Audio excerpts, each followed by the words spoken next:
কথা বলতে। আমি 14 দিন ধর্ণা করেছিলাম, সিঙ্গুরে আসেনি।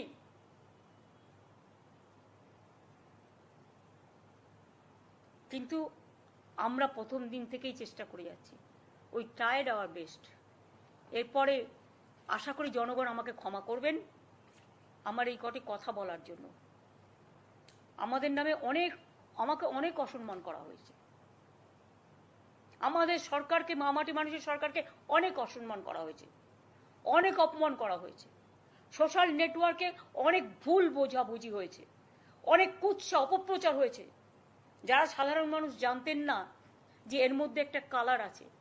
মানুষ এসেছিলেন বিচার চাইতে তিলোত্তমার, কিন্তু আশা করি মানুষ বুঝতে পারছেন ওরা বিচার চায় না, ওরা চায় চেয়ার। আমি মানুষের স্বার্থে এমনকি নিজে পদত্যাগ করতেও রাজি আছি।